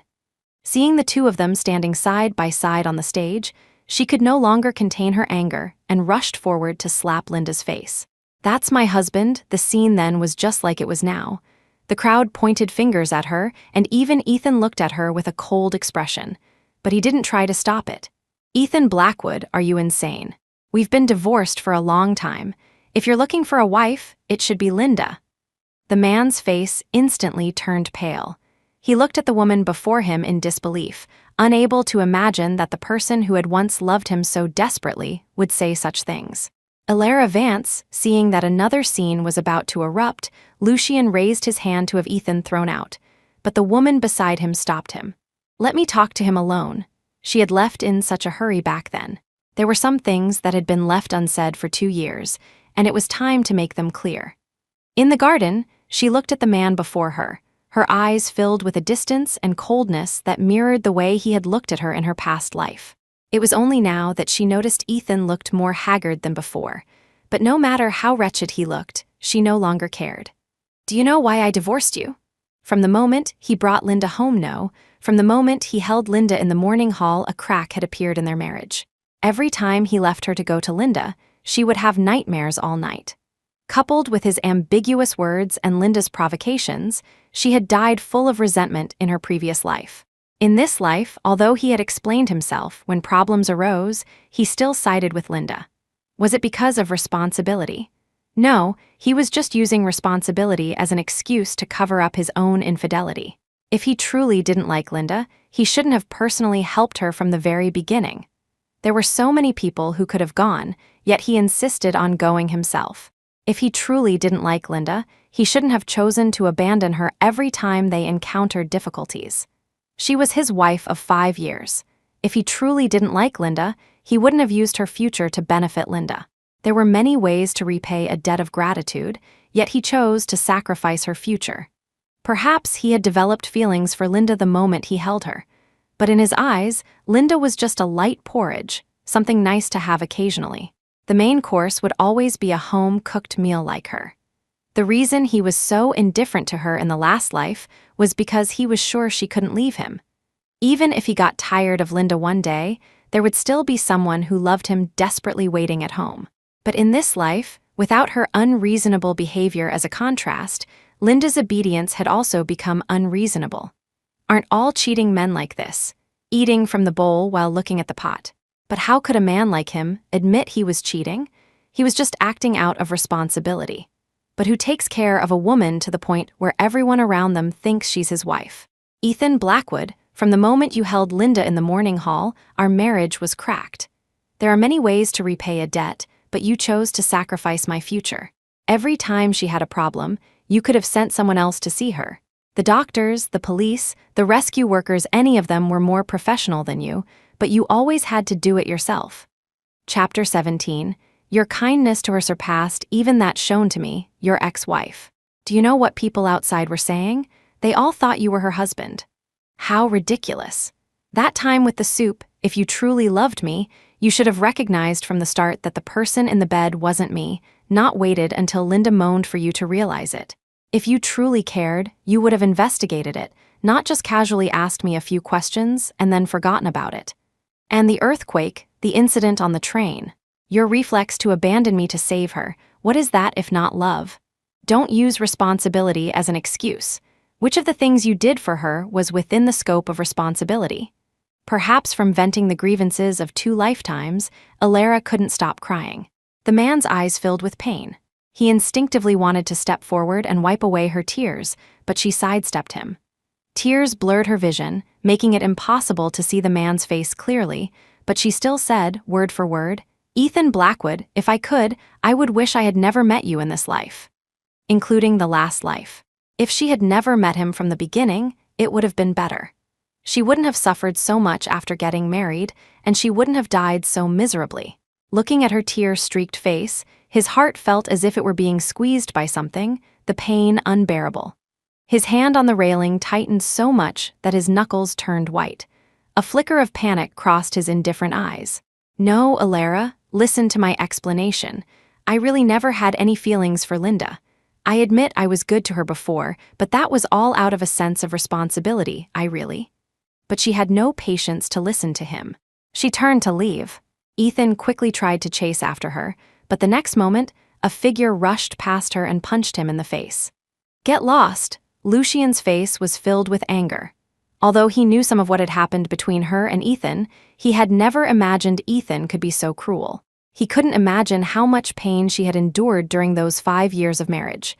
At this thought, he wanted to punch him again, but he was stopped by a tug on his sleeve from behind. "Lucian," Alara shook her head. "Let it go. Grandpa is still waiting for us." With that, she didn't look at the man on the ground again and turned to leave. A long time later, the man who had been knocked to the ground finally came to his senses. He wiped the blood from the corner of his mouth and looked at the blood on his hand, a bitter smile on his face. In the past, whenever he was injured, Alara was always the most anxious one. But now, she didn't even spare him a glance. After their engagement, Lucien had a goldsmith make her a gold ring. Looking at the perfectly fitting engagement ring, her heart was filled with emotion. She had been married to Ethan twice, but the rings he found were always ill-fitting. When she asked, he would say he was in such a hurry to marry her that he just grabbed one from his mother. Perhaps because he had gotten her too easily, he had never cared about her feelings. Perhaps their relationship hadn't crumbled entirely because of Linda. There might have been problems in their marriage even before she appeared. Linda's arrival had just accelerated its demise. Perhaps seeing her in low spirits, Lucien had taken the past few days off to ride his bicycle with her through the streets and alleys of Northwood. As they rode, he told her interesting stories about the city. She finally showed her first smile in days. The man pulled her into his arms, his chin resting on her shoulder, and coaxed her softly. "When I've taken care of everything here, let's go back to Riverdale, okay?" The woman looked up from his embrace, her eyes filled with a hint of worry. But in Northwood, with his status, he could have a better future. But back in Riverdale, besides that tea shop, he smiled and stroked her head. "I don't care about those things. As long as I have you, that's all that matters." This beautiful moment didn't last long. Lucien's aide rushed over, but his gaze was on her. "Miss Vance, Commander Blackwood has been in a car accident. Since waking up, he's been demanding to see you. He said if you don't go, he'll refuse further treatment." Chapter 18, they exchanged a look, and in the end, they got in the car and rushed to the hospital. On the way, she learned the general situation from the aide. Ever since she had made things clear with Ethan in the garden, he hadn't given up. He would come to the Caldwell house every day to wait for her. Once or twice was fine, but it started to cause gossip. Just as the Caldwell family was about to drive him away, he collapsed. In the end, the Caldwell family sent him to the hospital. Who would have thought that when he woke up, he would act like a madman, frantically searching for her everywhere? He kept muttering nonsense like, "I killed Linda, I was wrong." The more Alara heard, the more her heart sank. A bad feeling welled up inside her. The man beside her saw her frowning and pulled her into his arms, his voice full of concern. "If you're not comfortable, we don't have to see him." She shook her head gently. "It's fine. I need to make things absolutely clear." As they reached the hospital room, the aide standing guard at the door stopped the man behind her, his face troubled. "The commander said only you are allowed in." She bit her lip, nodded to Lucien, and walked in. The moment the door closed, the man on the bed turned his head and lunged off the bed. "Wife!" With that single word, she was certain. Ethan had also been reborn. The man rushed over and hugged her tightly, repeatedly murmuring apologies. It wasn't until he saw Alara's dead body that he realized what a terrible mistake he had made. In the beginning, he had taken care of Linda purely out of a sense of duty to his comrade's last wish, which was why he had paid a little extra attention to her affairs. But that little extra attention had become a tool for Linda to show off, a knife that hurt Alara. He had wanted to explain things to her seriously, but every time he tried, she would start a huge fight with him. After many attempts, his patience gradually wore thin. Coupled with Linda's provocations, the last spark of love he had for her was extinguished. He had left her to fend for herself in the annex, never expecting that she would take her own life as a result. Reading her blood-stained diary, he was filled with regret. It was only then that he saw Linda's true colors. Disregarding their years of camaraderie and Linda's pleas, he pulled out his gun, killed her, and then shot himself. Perhaps by the grace of heaven, he had been reborn. This time, he would never let her go. He held her and spoke of his many regrets, but the more she listened, the colder her heart grew. Why? Why did he have to wait until after she was dead to feel regret? If he hadn't been so inappropriate with Linda from the start, how would they have ended up like this? Those years in the annex were the most desperate years of her life. She listened to the servants talk about how well he treated Linda, watched how he doted on her. Hatred welled up, but the door was guarded by armed aides. She couldn't get out. An intense hatred surged through her. She subconsciously clenched her fists at her sides, so tightly that her fingertips turned white. She pushed him away, her eyes filled with an icy chill. "So you've been reborn too, and you want to compensate me?" The man froze, staring at the person before him in astonishment.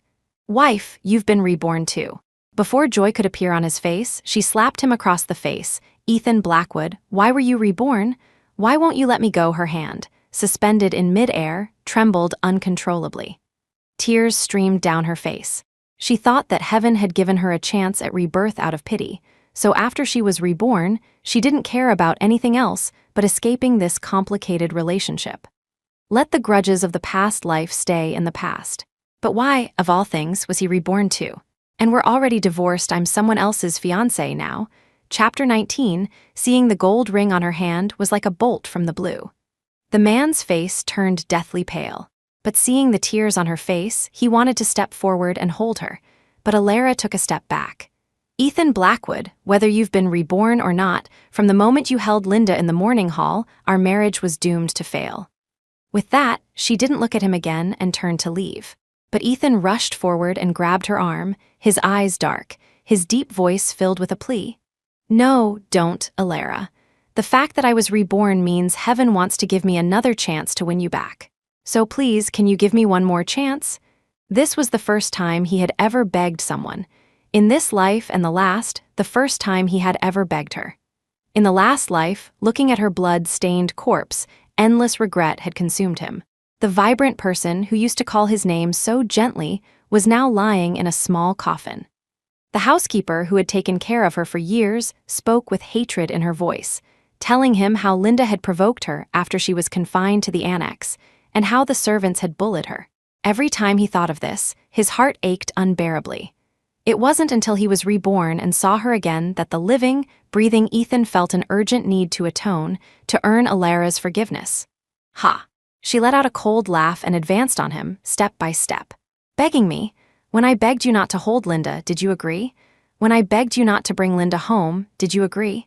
When I begged you not to dance the opening dance with Linda, did you agree? When I begged you not to give my family spot for Northwood and the TV station job to Linda, did you agree? When I begged you to come see me after the earthquake, when I wrote to you begging you to bring me to Northwood, when I begged you not to lock me in the annex, did you agree then? Ethan Blackwood, I begged you so many times. Did you agree even once?" One question after another, her voice grew sharper and sharper. Only when she had backed him into a corner with nowhere to retreat did she steady herself. Seeing his face grow paler and paler, Alara clenched her fists and spoke again, her voice still devoid of warmth. "Ethan Blackwood, from now on, let's never see each other again. Your repeated appearances only make me feel disgusted and hate you even more." With that, she turned and walked out of the room, slamming the door with all her might. A wave of powerlessness washed over him. The man staggered a few steps and fell to the floor, his face pale, a sharp, stabbing pain in his chest. The argument inside grew more intense, but through the thick door, it was impossible to make out what they were saying. Lucien, standing at the door, was about to rush in when the door was suddenly thrown open and then slammed shut by the woman. Seeing her face covered in tears, his eyes flashed with pain, and he quickly pulled her into his arms. "Alara," the woman hugged him back, sobbing. "Lucien, can you take me home?" It was unclear what they had argued about, but after returning from the hospital, Alara fell ill.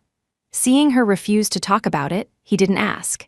He just canceled all his appointments and stayed home to take care of her. After feeding her the last spoonful of porridge, Lucien handed the bowl to the housekeeper and said, "Alara, Ethan heard you were sick and sent some things over. Do you? Throw them out." Before he could finish, she closed her eyes. Whether it was because Ethan had been reborn or for some other reason, even after she had spoken to him so harshly, he still hadn't given up on her. This time, he didn't try to block her path at the Caldwell house, but sent people to deliver various things to her every day. Unfortunately, these things never even reached her eyes before they were thrown into the trash by the housekeeper. Chapter 20, after half a month of recuperation, Alara was finally able to get out of bed. Just then, Lucien received an invitation from a friend to watch fireworks by the river. When they got out of the car, she saw Ethan approaching from the other side. The moment he saw her, Ethan's gloomy eyes lit up, but she didn't even look at him, taking Lucien's arm and walking towards the other side of the river. Fireworks bloomed in the sky, one after another, drawing gasps of awe from the crowd. But just as they were engrossed in the fireworks, an accident happened. Someone suddenly shouted, "Stop, thief!" The crowd instantly descended into chaos. Lucien quickly pulled her into his arms, dodging the frantic people as he made his way out. Just then, a sharp cry came from behind. "Watch out!" It was followed by the sound of a knife piercing flesh.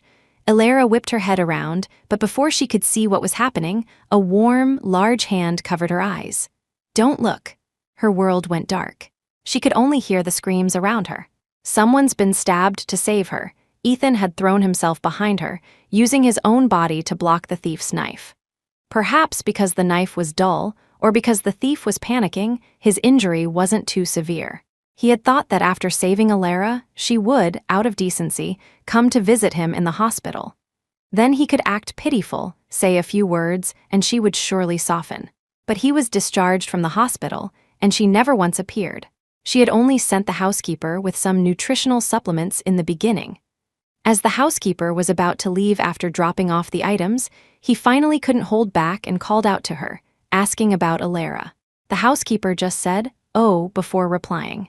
"Miss Vance said that you never visited her when she was hospitalized in the past. Besides, seeing you even once makes her feel sick.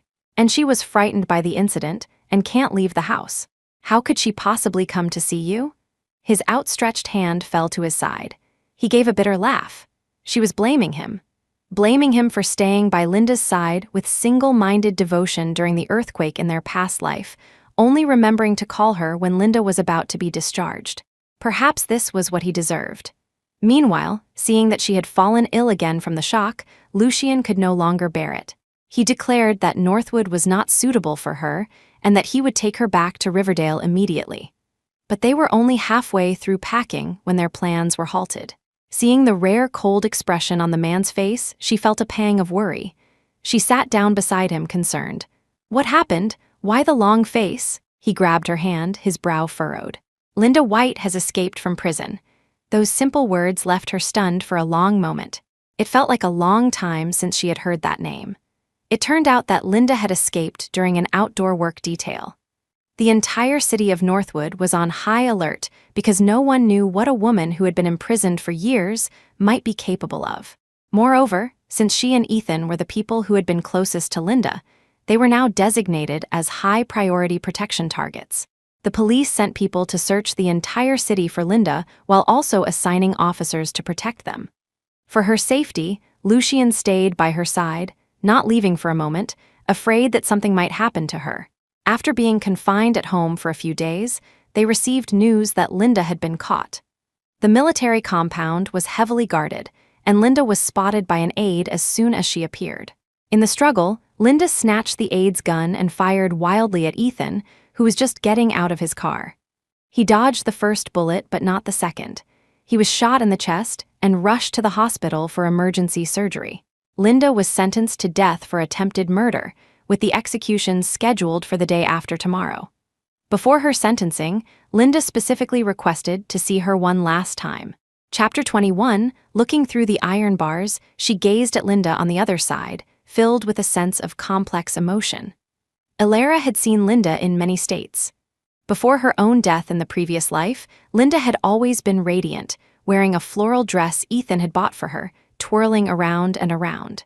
In this life, thanks to Ethan's excessive care, Linda had also lived well, always looking neat and tidy. Not like now, wearing a tattered prison uniform, her cheeks sunken, her eyes bloodshot, and her hair a dull yellow. She looked like a beggar. In the last life, Linda was at her best until the very end. Now, without her acting as a catalyst for their relationship, the two lovers had become enemies. At this thought, she couldn't help but chuckle, which in Linda's eyes was a provocation. The woman in the prison cell lunged forward as if possessed, wanting to tear her face to shreds. But she was chained to the chair and couldn't break free, only able to rage impotently.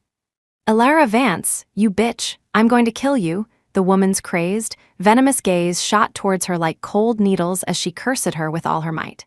Why did you have to be reborn? Why are you still alive?" The smile on her lips vanished. She realized with clarity that Linda had also been reborn. Perfect. It was time to settle the accounts of their past life with Linda. "Why? I'll tell you why. You were the one who broke moral codes first, seducing Ethan time and time again. And that man, Ethan, is disgusting too. I was his wife, yet he abandoned me again and again to be with you. Linda, did you enjoy using my things? But it doesn't matter. He's just trash I threw away, a perfect match for you. Now, one of you is hovering between life and death, and the other is about to face execution. I suppose that's your retribution. She stood up, gripping the iron bars in front of her, her eyes filled with pain. All the suffering I endured in my last life has been repaid upon you both. But unfortunately, Linda, I won't let you die so easily. Death is too lenient for you. How could it possibly make up for the suffering and torture I endured in my last life? When she thought Linda hadn't been reborn, the score she had to settle was only for this life. And even then, before she could act, Linda had gotten herself thrown in prison. But now that Linda was also reborn, it was time for her to have a taste of the nightmare from her past life. The smile on the woman's face was like a poppy, tightly entwining around her. The woman who had been screaming curses suddenly shuddered, her venomous expression turning to terror. What? What are you going to do? Alara didn't look at her again. She turned and left, ignoring the frantic screams behind her. Perhaps because Linda had also targeted her for murder this time, when she asked Lucien for help, he agreed without hesitation. With just a few simple instructions, Linda, who was supposed to be executed, was sent back to prison. And this time, there would be no escape. Not only would armed personnel guard the prison 24/7, but the prison Linda was sent to was filled with murderers who had taken multiple lives. The rest of her life would be one of unbearable suffering. Perhaps Linda's rebirth served as a reminder. 3 months after Ethan was hospitalized, she once again stepped into his hospital room.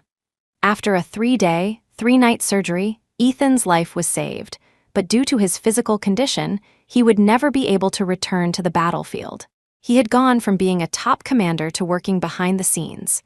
Alara looked at the dejected man on the bed, her heart devoid of any emotion. She just sat beside him and took a bright red invitation from her bag. "I'm getting married." The splash of crimson stung his eyes. Ethan was stunned for a long moment before finally taking it with a trembling hand. "Congratulations." At this point, he understood clearly that there was no possibility for them in this life. But he still felt a sense of unwillingness, unwilling that the person who had loved him for 2 lifetimes would become someone else's wife. "Alara, if there had been no Linda in this life, would we have continued to walk this path together?" The woman looked up at him and chuckled softly. "Even without Linda, there would have been a Cora Linda, a Sharon Linda. Ethan, our marriage didn't fall apart because of Linda's appearance. It fell apart because of you. Any pitiful crying woman who threw herself into your arms would have elicited your pity, which would eventually turn into love. What's more, this woman was entrusted to you by your comrade before he died. He just asked you to take care of her, but where did you take care of her to? And you still haven't figured out the difference between responsibility and love, yet you repeatedly use responsibility as an excuse to abandon me for Linda." Chapter 22, I'll say it again. If you truly saw taking care of Linda as a responsibility, then all her subsequent affairs could have been handled by others. At most, you could have reminded her with a phone call. What is your status, and what is hers? Your repeated overstepping not only ruined her reputation, but also threw our marriage into crisis. Moreover, have you ever considered my feelings? In this environment, even the slightest rumor can kill a person. Ethan Blackwood, if you had told me from the beginning that you had fallen for Linda, we could have parted amicably instead of reaching such a point. With that, she didn't look at him again and got up to leave. But just as she opened the door, she heard a faint "I'm sorry" from behind her. Her hand on the doorknob paused for a moment, but she still didn't turn back. She stepped out and left. In the days leading up to the wedding, she and Lucien were incredibly busy. Because they planned to settle in Riverdale after getting married, they had to get many things done at once. They were worried about leaving the old man behind and wanted to bring him to Riverdale with them. But the old man waved his hand. "What am I doing meddling in you young folks' lives? Don't worry, I have people to take care of me. Just give me a call or write a letter during the holidays, and it would be nice if you could come back to visit." Only then did they dismiss the idea. Next came visiting various relatives and handing out wedding invitations. After a round of visits, she had collected several red envelopes of gift money. Then came buying all the necessary items for the wedding and having the housekeeper take them to Riverdale ahead of time to clean up. Then came the most important part, ordering the wedding clothes. Looking at the various styles in the book, she was overwhelmed with choices. After a night of deliberation with Lucien, they finally decided on the style of the dress. On the eve of the wedding, tradition dictated that the bride and groom couldn't see each other, even though he lived right next door. In the end, he had the housekeeper deliver a thick stack of letters to her. Reading the sweet nothings that filled the pages, she felt as shy as a girl in her first love, and she had sweet dreams all night. The next day, surrounded by friends and family, Alara and Lucien arrived at the wedding banquet. Looking at the woman in red before him, his eyes couldn't help but turn red. Alara wore a long, bright red dress and matching T-strap leather shoes, which made her skin look even paler. A red flower was pinned in her long twin braids, and her face was lightly made up, but it couldn't hide her blush. Under the officiant's vows, the two were officially married. Amidst the cheers of the crowd, Lucien gently placed a kiss on her lips. As the night grew darker, she helped the intoxicated man back to their new room. Just as she had placed him on the bed and turned to get hot water to wipe his face, the man suddenly sat up and wrapped his arms around her waist. In a whirlwind, she was pressed tightly beneath him. "You!" The words she was about to say were swallowed by the man's lips. Outside, the rain pattered softly, but the temperature inside gradually rose. He kissed every inch of warmth on her neck. The woman closed her eyes shyly, whispering softly. The affection between them was like a dense spiderweb, tightly entwined, inseparable. The rain fell all night. At the break of dawn, sunlight streamed through the curtains, illuminating their entangled bodies. When she opened her eyes again, looking at the sleeping man beside her, Alara's heart warmed. She propped herself up and placed a light kiss on his lips. The man's eyes instantly opened. He supported the back of her head with one hand, leaned forward, and returned her kiss. "Morning!" Her face instantly turned bright red. After bidding farewell to the old man, the two boarded the train back to Riverdale. Before leaving, she saw Ethan one last time. He stood far away, softly saying, "Take care." She didn't look back and bent down to board the train. The train's whistle blew as it started to move. Amidst the long whistle, she sat by the window, watching the scenery recede, a sense of reluctance welling up from the bottom of her heart. The next time she returned to Northwood, who knew when that would be? Lucien quietly held her in his arms. Chapter 23, when they returned to the small town of Riverdale, the neighbors had all gathered at the tea shop. One after another, their warm greetings warmed their hearts. They handed out wedding candies brought from Northwood while chatting with everyone. "Oh, Alara, you're finally back. Now I can wear the clothes you make again.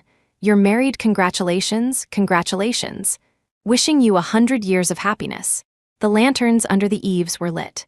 The two of them sat side by side on the sofa by the window, watching the night view outside and chatting idly. And so, life went on peacefully.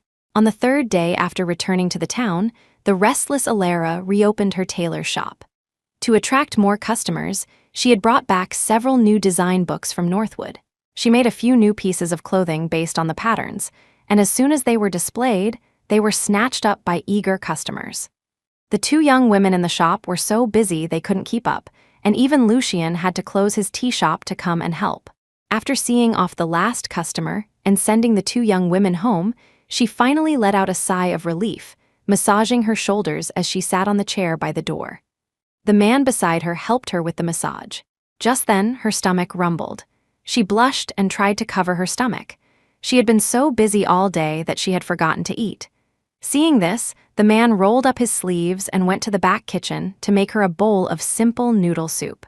The steaming hot noodles filled her empty stomach. The man across from her watched her eat, occasionally adding some of the stir-fried side dishes he had quickly made to her bowl. "Don't just worry about me. Your noodles are going to get soggy." The woman quickly covered her own bowl and motioned with her chin towards his. Only then did Lucien smile and pick up his own chopsticks to eat his noodles. Just when they thought life would continue on this peaceful path, an urgent letter arrived from Northwood. Seeing the man's furrowed brow, the woman beside him grew anxious. "What does the letter say?" He opened his mouth, but in the end, he chose to hand her the letter. Upon reading its contents, Alara's face also grew grim. It was a letter from Ethan.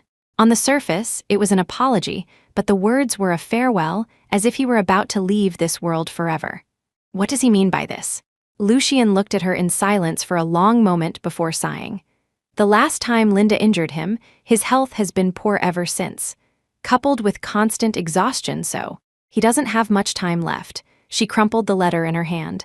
So he's not asking you to go back, just saying goodbye. Oh, and this. The man took a ring from the envelope.